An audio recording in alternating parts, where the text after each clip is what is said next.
bonjour, Nabila Batouazoli Bakuya Kolanda Biso, Namokolo Malelo na Ezui. Ezali bongo branche moko auto cha National Libération Océan du Congo et pai auto akaba Kongomani et pai auto panzaka to sasaka to belaka moto ya papa le moloto ekita etumba misala nyoso ya baloka ye kolo Congo et pai auto mobilisaka to sensibilisaka to conscientisaka to salaka éveil patriotique et pai auto analysaka ensemble et pai auto longolaka peuple congolais na bolema et pai auto chaka litono na nzete poete to benga yango malamu et pai auto salaka mosala ya Jean-Baptiste et pai auto zaka bongo basinzeli polo kobetaka mbela koloba ete tango ezali mabeto telema poete to bundele kolo abiso et pai auto telema ferme fidèle kola bakuki pona kozela liseko ya République démocratique du Congo mana ngana kunya dola nga équipe pour la États-Unis d'Amérique et pai auto mokundo la kamaloba ya nkoko la biso de laboratoire aloba bechefu yene de seni place que la main repasse le grand professeur Achille Mavena Mboka ya dans mon continent Angleterre dans mon longue Mireille Mavea Lili Batombo je Lili Batombo bino banso ya beya partout au Bozali que Dieu vous bénisse famille Lompinga je vous salue na South Africa wala na moni bongo Gilompinga na mon longue nana mère doublée na merveille qui toque en équipe de 7 que Dieu bénisse la République démocratique du Congo. Les lots Tozali Kolobela, annulation, il y a marché les 13, to analysé en Gobisolabino ensemble jusqu'à Am, le number 1 océan de la presse congolaise. Et pourquoi pas mon mère de Bruno na Autriche, to analysé en gros. Ah, les grands chanteurs Bia. Zambe A, Pambolayo, Bisika Ozali. Les grands chanteurs, il est grand, il s'appelle Bia Chante. Vraiment, Wana, Tokolobela, allez Bolodjoa, Kabouya vidéo. L'information, il y a une prise d'acte automatique et pour solliciter une séance de travail pour discuter des modalités d'encadrement et de sécurisation des marées humaines qui vont se déployer samedi lors de notre marche. C'est à notre demande. Alors que le gouverneur nous a reçus et après discussion, nous avons confirmé que le samedi 13 mai 2023, nous allons marcher. Nous allons marcher pour dire non à la vie chère et à la misère de notre peuple. Nous allons marcher pour dire non à la fraude électorale et au processus électoral chaotique. Nous allons marcher pour dire non à l'insécurité grandissante dans toute la République démocratique du Congo. Donc l'appel est lancé à la population quinoise en général, à la population congolaise plutôt en général et quinoise en particulier de venir nombreux. Quiconque va s'opposer à la volonté de notre peuple de manifester pour protester contre sa vie chère, protester contre l'insécurité et protester contre le processus électoral chaotique, quiconque va s'opposer lui-même va supporter les conséquences de ces actes. Donc notre message est clair. Notre marche est maintenue le samedi dans les deux itinéraires qui ont été définis. Premier itinéraire, le rond-point Sakombi dans la commune d'Ngaliem. Nous empruntons l'avenue Benseke. Nous sortons sur l'avenue Kassavubu qui va longer jusqu'au rond-point Mola. Là où les amis qui viendront de Selembao, de Boumbu, de Ngirigi, de Bandal vont nous rejoindre direction Palais du Peuple. Le deuxième itinéraire va commencer par le rond-point Super Lemba dans la commune de Lemba. Va se diriger l'échangeur délimité, boulevard Lumumba, boulevard Sendoué, direction Palais du Peuple, où les 4 leaders de l'opposition, le président élu Martin Fayoulou Madidi, le président Moïse Katumbi, le président Matata Pogno et le président Delis Sanga vont adresser un message à la nation. Et ils vont fixer à la même date, le même samedi, la suite des événements, parce que les activités que nous avons commencées dès aujourd'hui, ce ne sont pas des activités qui vont s'arrêter, ce sont des activités continues. Le samedi, vous saurez dans les semaines qui suivent, dans les jours qui suivent, quelles sont les autres actions que nous allons programmer jusqu'à ce que nos revendications seront totalement satisfaites. Je vous remercie. Bandeko na ngai wala bozwi devos kitoko CG a SID à Zoloba. Qu'est-ce qui se passe dans la République démocratique du Congo? Analysons comme des Congolais qui veulent la libération, qui cherchent que leur pays soit réellement libre. La peur doit quitter nos esprits. Balobi na biso tozali na gouvernement, il y a information s'il vous plaît. On informe, on ne demande pas. Pas basé dans la règle. Le corps basé sur parti politique agréé, reconnu. Basé sur opposant, Matata Mpogno, Delice Sanga, Moïse Katumbi. Moi, je suis Martin Fayulu Madidi. Na bloc la bango opposition. Bon, ça marche le 13. Baza ko défendre hausse des prix sociale, ndenge toki de vos salobi. Baza ko défendre bakamatel maponami. Ba ko défendre insécurité. To lobela pe biloko ala insécurité. Na mboka la biso. To lobela ngolelo. To ko lobela élection. Régé le bito l'exaté vraiment tous à la bonne bref abenanga Jean-Paul bolandanga kala ndenge na kolobela to lobela paix sociale to simba biloko na misatu na mokolo lelo papa Michael Mbotela yo maman Célestine que Dieu vous bénisse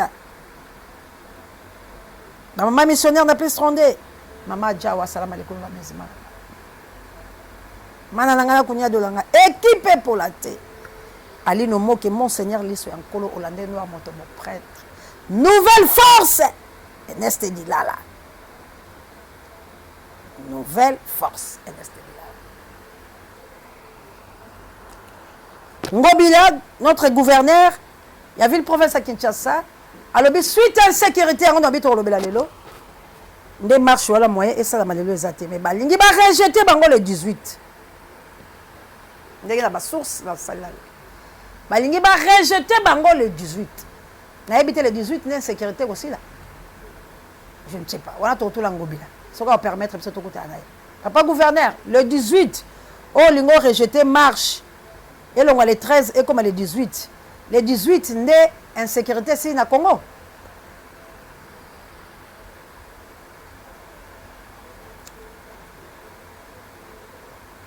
Problème est Zali parce que l'opposition est Zali.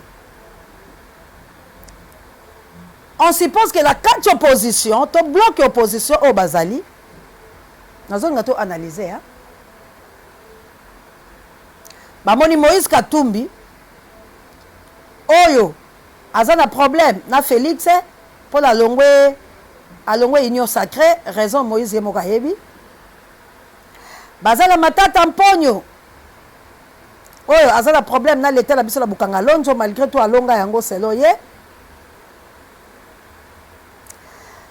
Bazala Delice Sanga Oyo Aza cité parmi les génocidaires, il y a beaucoup de la République démocratique du Congo, na RCD Goma. Moutou, on suppose que Aza bien, Aza Martin Fayulu Madidi. Na bango nyoso. Sikoyo, lokola Martin Fayulu Madidi, asangani na bango nyoso oyo baza ba problématique, on suppose qu'il n'y a pas comme problématique.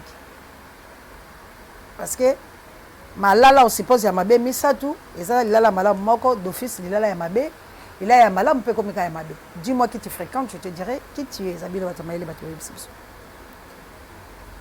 Mais na ba raison na bango oyo basangani, oyo ba pesi biso peuple. Balobi basangani pour gouvernement en place et quoi tozwana nous bloc wana basangani pour gouvernement en place et quoi ce qui basali marche na bango où est le mal pour toza na gouvernement ya information baboyeli bango pourquoi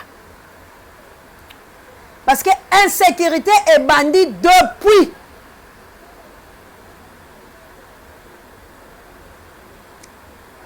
ntango Félix akoti na bokonzi on dirait afungoli nde munoko ya insécurité.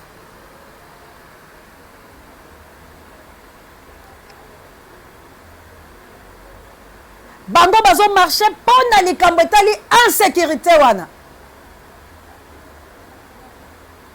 Bazo bomba na maluku. Bolandi ba chef coutumier ba déclaration na bango. Ba teki e bazo cité Kabila la kati, bazo cité ba député la kati. Félix Oza président de la République azane voyageur. Akani munoko. Bloc opposition et télémé la bito ko tika likambo wana te. Ton marché, ton ose, ton appel. Où est le mal, Ngobila? Notre gouverneur, il y avait le professeur Kinshasa. Où est le mal? On empêche Bango pourquoi? Na raison, ni peut ça raison valable. Ce qui est en sécurité, ton ultimate, parce que Bango va marcher pour l'insécurité. Ou bien, vous avez la raison, monsieur Sobobo là-bas.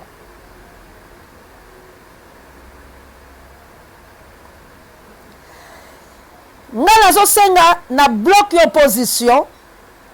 Ceux qui vont marcher dès samedi. Faiblesse. Ceux qui vont tiki vont yoki bango vont marcher dès échec. Na habité ce beau Hollande. CG Devos Kitoko. Ceux qui les 13 vont marcher dès. Bon, quel est 18 vont marcher la bloquer le sous-souté. Il faut bon marcher. Parce que vous avez s'opposer dans ma cambo et sala. Tout le langage simple. Oh, maître Nico Mayengela lobaki que je salue à passant lobi. Tozu maïa salité pour to bomela yango moto. On suppose que toza la maïa bopeto te. Tozu maïa salité to boma moto. Après tokoyeba tango tokelo sukola maboko la maille propre ndenge ni to ça na maille wala salite la malobala ngai te maître Nico ndenge réfléchir ça qui par rapport ya ba question ba tunaki ngala zo eka eloko là parce que la trouva ki yango moi lo lenge ma toke non na idée na ye tozu maille salite la terrasse poto boba moto urgence alors toi avancer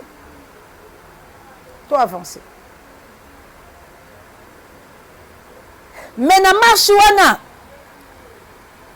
eloko oyo marche kutu te la moi bloc wana eloko ozo pesa nga moi passe na kolobaka ko mikolo misali ko ya pour le photo boya nanu eloko Ngobila linga sala biso pour peuple a revendiquer ba droit na été. Alors souveraineté à peuple il faut emonana biloko musu peuple to banga raté na mabe ko pesa biso pe libération moko boye. Ce qui est monaka. Tant que empêcher le quoi, tu as kanda enzala. Tu as la kanda ba ba bande ko la biso. Tu as la kanda ke kitunga mama ezala ka lisusu te. Moi ma tebele o Kabila tikela ki biso to ko mona ngo kutu lisusu te. Donc le col est faux kanda wana contre la kati la biso. Les 13 on suppose ça ba occasion. Oh ba pesa na yo peuple. Pour yo on la qui sa méfiance na yo contre gouvernement en place. On la qui sa ke makambo bo sala biso eza kitoko côté to lembi yango. Eza force ya peuple. C'est qu'on passe na ngonga la zo regretter ezani. Ta la division o la uti ko yebisabini. Batu o bazo se pe na bloc côté combien avantagé pour la Tant congolais. Moi, je vous dis que la vérité, j'éclaire l'opinion. Je m'informe, je me cultive rien que pour vous informer. Je dis tout ce que les gens disent tout bas et je dénonce les insanités. Makambo nazo yebisabino za analyse o ezo salam. Bato yo baza contre bloc pour la bango comme ça. Or eloko tokoka ko sala ni. Tokoka ko zo hypothèse ya maître Nico Mayenge. Peu importe dimension, le quoi tozo ma ya salité, tozo ma ya salité wa to bundala. Mais musolo bi non simba te pour les microbes. Après ça ginde adage. Mais musu directement bi ma ya salité la ça non microbe lo simba te bi mo bo simba. C'est par là où les bas blessent. République est divisée pour un intérêt quelconque. Pour un discours, il y a le kuta et bomi peuple. Naïveté paye à peuple. Le col a la moyenne, place aura 10 000. A combien combattre la yango? Maloba oba ebisi ya le kuta. Un cliquant on a mutu a boy attaque au décoller au CA soka c'est pour lui. Mais là on gagne ko senga. Na bloc, il y a opposition, il y a opposant plutôt. Marche et salam. Peuple, ils ont la profitable pour la belle, mais pas division. Dans l'équipe d'Angawana, tout ce qui est dans les Cambo est allé, insécurité à conflit et qui a kabande kolanga. Ça devient grave les Cambo là. Tout peuple congolais a tellement pour la Cambo insécurité à la République démocratique du Congo. Ceux qui ont Moïse Katumbi, ils ont tellement pour se laver. Ceux qui ont matata mponyo te bazo linga te ba se laver la sima président Eli Martin Fayulu madi di loko za lobaka. Et so ngelinga bona yebi langa te pona lekaki nanga. Ceux qui ont zate ke bazo bata ba la sima mu Congolais pour ba se laver. Peuple congolais. To bunde la insécurité. On libère pas un peuple tozo kufa ba ndolanga. On libère pas un peuple. Tant qu'il y a les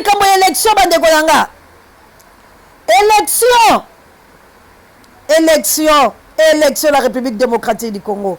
Élection, ils ont favorisé la balkanisation de l'Obakiango. Élection n'est pas la bienvenue. On a fait 3 élections Koukao. 3 élections Koukao. Et aujourd'hui, élection triquée, élection Amabé, élection Monani na Miso ya Batobaso, élection Zamalam de la République démocratique du Congo et Sengeli Tobunda. Les lotos ozwa. Nyaruishi soki Nyaruishi Louise Mushikiwabo yewana azako ya pour la côté la fichier électoral une rwandaise biso na Rwanda to komi na gouvernement ndenge nini biso na Rwanda to komi ko kabola ki bokonze ndenge nini qu'est-ce qui ne va pas entre nous et le Rwanda biso na Rwanda to komi pays moko Congo égale à Rwanda Rwanda égale à Congo est-ce que zali na mutu moko congolaise qui na côté la fichier électoral ya Rwanda tant ba l'élection. Est-ce que ça na Congo ministre y a affaires foncières et ça na Congo ministre y a bango et mine na Rwanda et ça na raison moko ya lokuta ou salami na komba ba congolais mais c'est d'avier de Rwanda na ba source moko vraiment proche pour être bango ba yebi ba machine mingi li ba dumi ba tuboyi ba ordinateur bon ça la tension et ça na raison moko boko mona bazo kotisa bino ya bande ko la bino ba ko utiliser ba komba bande ko la bino ezali ba Rwandais pour na ko déstabiliser Congo pour na ko luka ko kota la lolenge ba kota ba lobi ba kota partout pour ba congolais ba lingi makambo les réseaux sociaux mingi naza pena makasi informatique te mais tozo information là pour na ko éveiller conscience bino za moko insécurité ba utiliser réseaux sociaux attention la bikota à kota la bitala tala bino ba tozo ke lepele ba évolution ba réseaux sociaux attention Rwanda za makasi l'informatique a telemi parce que boyebi ke Bill Gates akela ko tangisa bango ba telemi wana pour nous déstabiliser sur la carte des réseaux sociaux. Attention dans les réseaux sociaux. Consommons-nous, ma frère Nabino. Keba na bakombo ba ilunga. Keba na bakombo ya ba ilunga. Ce sont des Rwandais. Bande kolangai na sukisi langai. Tozo que les sensibilisations. Papa Lebolodjoa a kosala conférence de presse samedi. Et kosala na après-midi. Bande ko balabi pour ni papa le bolodjoa hier au sala samedi et ça non arrêtons abilo ko la bolimbo tia biswa marche ko za na tongo papa le ko sala après-midi na 14h donc et ko empêcher peut-être le bela Congo la lolenge là ce n'est pas que papa le alinga non papa le n'a rien à voir botika ko au moins bilon de besoin déstabiliser biso pour l'année besoin continuer biso ba division la ba haine moko ezangeti. Tous la société to bunda ensemble. Ndenge papa allait aïe. Dans la carte programme n'était pas la besoin au côté de la président Martin Fayulu m'a dit. À cause de la besoin au côté de la président Mouzitou. À cause de la besoin à sola la bango. Pour être bayo kala parce que bazali ko bunda la Congo. O ezata le suya kola la tende ko langai. Boni bazo bomelo bana na munoko boyo ngo boya. Aloba a dégager oya yenango. Tolingi nouvelle classe politique pour la soulèvement. Tolingi tous ces soulèvements de Kolanga. Biso tozo le kelo mosusu te et loko tika la Congo za soulèvement. Tala biloko ba osala bato. Bato batie ko informer ngobila lobi suite insécurité marche ko zalate. Lobi ba poudrier ba la bato. Ba oh ba banga déjà lobi ba obimate. Est-ce que vous comprenez que to lingi eloko na te? Ba oh ba banga ka ba maman ba sa ba la ba ko bimate parce que marché za annulé. Biso to sera moi tete to ko za nzela. Ba oh pe ba ko so masasi ba ko zwa. Ba oh pe ba ko kanga ba ko kanga. Mais allez-y comprendre que to zo beleka la bo mbola ngolo ba ale bolo. Qu'est-ce qu'elle veut doit avoir? Qu'est-ce que ale bolo yo ngolo ba sani? Asa la sko netini. Ale bolo jo mtasi masasi. Ale bolo jo na mandoki. Ale bolo jo ya loba. Yanga ko yebisa peuple l'après-midi. Asa mutu malamu. Abi bande ko yanga ba na tongo. Abima ngala ko zela. Mais biloko to lingi to revendiquer. Eza biloko o biloko ba politicien bo za la sérieux. Bo non saka na peuple. Bo informa ka peuple. Peuple yeba kabino na kati. Na libanda te. Peuple yeba bino na mitema. Malobe bimaka ya sami chopo bo yebisa ka peuple bo solo. Peuple yebi bo solo la bilotele ba yi politique. Peuple o mona ka lokuta na bino. Mazu yango bo solo. Mais bo solo la bino bino ba ko bundela ya yebi yango te. Peuple wana lobby so kabimia ko so masasi. Ba oyo balobi ba fama shala Congo za yanga la telema.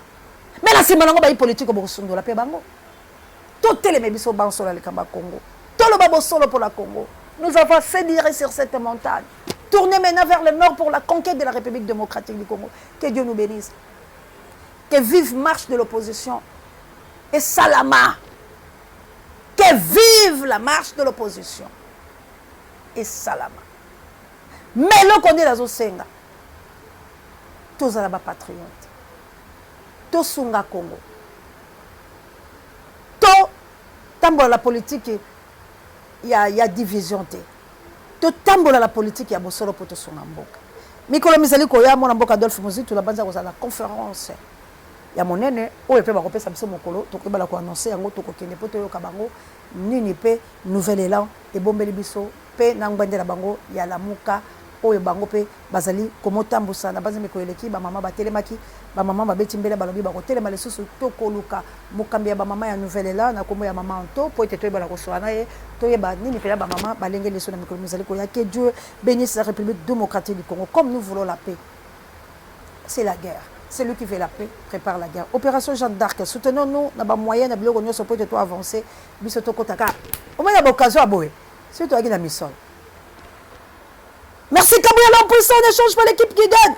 Merci Gloire Ngoma Misape électrique et Pape Jean directeur recherche stratégique Pesango Mokonzi. Pareil, monsieur Babiso. Que vive Alain Bolodjoa, que vive Bruno Mimbenga, que vive Salomomba, que vive Océan Fondation. Que Dieu nous bénisse, nous voulons la paix. C'est la guerre ou rien. Bye.